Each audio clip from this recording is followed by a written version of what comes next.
এই বৃষ্টি দিয়েও আপনারা যারা এত কষ্ট করে এখানে উপস্থিত হয়েছেন সবাইকে আমার ব্যক্তিগত পক্ষ থেকে আন্তরিক শুভেচ্ছা অভিনন্দন জানাচ্ছি। আপনাদের কাছে আমি চিরকৃতজ্ঞ। আমি আগামী দিনে যে নেতৃত্ব আমরা আগামী দিনে হাজীগঞ্জ পৌরসভাকে স্মার্ট পৌরসভা বিনির্মাণের জন্য যে কাজ করতেছি সেটার জন্য আজকে এই 10 নং ওয়ার্ডের আপনারা এখানে যারা আছেন আপনারা সারথি হয়ে আগামী দিনে আমাদের সাথে হাতে হাত রেখে কাঁধে কাঁধ মিলিয়ে আমরা যত আগামী দিনে সুন্দর একটি স্মার্ট পৌরসভা বিনির্মাণে আপনারা সহ বা একসাথে ঐক্যবদ্ধভাবে কাজ করতে পারি সেই জন্য আপনারা সহযোগিতা করবেন তো সহযোগিতা করবেন তো তাহলে কি আপনাদের জন্য আমরা কাজ করব? আপনারা পাশে আছেন? আমি মেহেদী হাসান রাব্বি কথা দিলাম আপনাদের দিয়ে শুরু আপনাদের দিয়ে শেষ হবে, কথা দিলাম। নির্বাচন কি হবে না হবে সেটা জানি না, আপনারা যখন যেভাবে চাইবেন এইভাবেই আমাদেরকে পাবেন, যখন ইচ্ছা তখনই স্মরণ করবেন পাবেন। এটা নির্বাচন করতে হবে এটার জন্য না, আমরা রাজনীতি করি মা ও মাটি মানুষের জন্য। আমাদের নেতা মেজর রফিকুল ইসলাম বীরুত্তম হাজীগঞ্জে যে এত উন্নয়ন করেছে, রাস্তাঘাট ব্রিজ কালভার্ট করেছে, উনি কোনো সময় দেখে নাই কোনটা বিএনপির রাস্তা কোনটা আওয়ামী লীগের রাস্তা। ওনার কথা হলো উন্নয়ন হইতে হবে।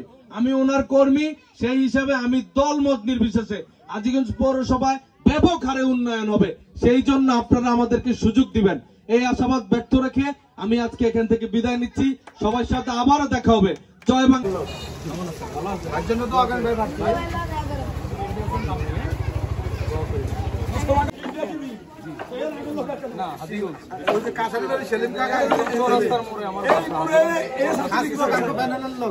দলমত নির্বিশেষে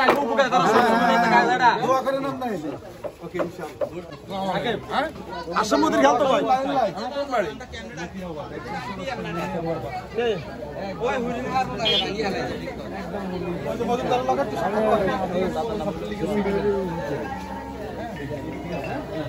সাথে কোনো টেম্পার নাই। এখন টেম্পার আছে রাত 12টা 2টা 3টা বাজে রাব্বিকে ফোন করলে রাব্বি নিয়ে অতিরিক্ত তোমার বাড়িতে 10 মিনিটে চলে যাবে, কিন্তু ওদেরকে ফোন করলে সেটা বিছনার তো উঠতে 2টা বাজে দেবো রাত্রে।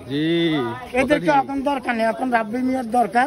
এই তরুণ মানুষ সে আসক সামনে আগাক, অসুবিধা এখন তরুণ মানুষের দরকার। তার মাত্র বয়স চলে 25-30, আল্লাহ বাঁচালে সে আরো 50 বছর বাঁচতে পারে। ওদের তো কোনো 7 বছর এর কোনো গ্যারান্টি নেই, এর একটা গ্যারান্টি আছে আল্লাহ রাখলে। এদেরকে আমরা দোয়া করি সে হোক ইনশাল্লাহ ইনশাল্লাহ আল্লাহ রাখলে নৌকা।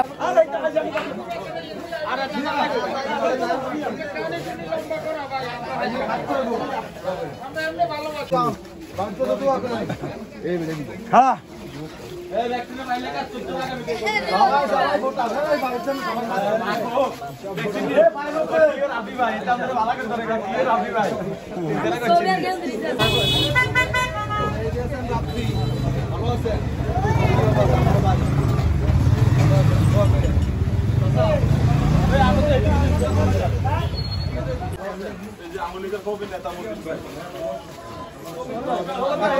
দোয়া করেন চাচা মেয়র প্রার্থী।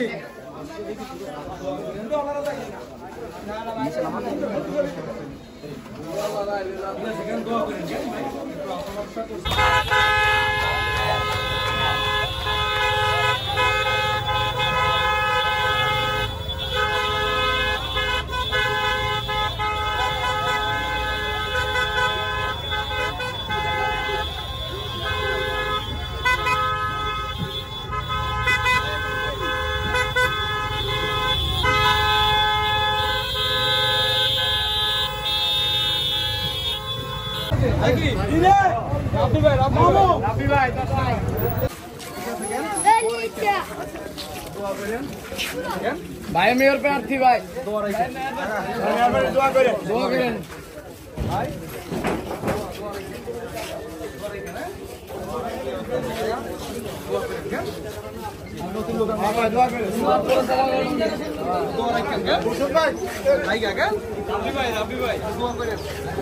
সামনে কো পুরান লোক ভাই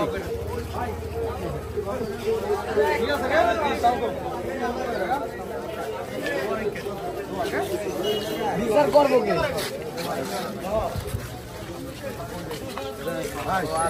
ভাই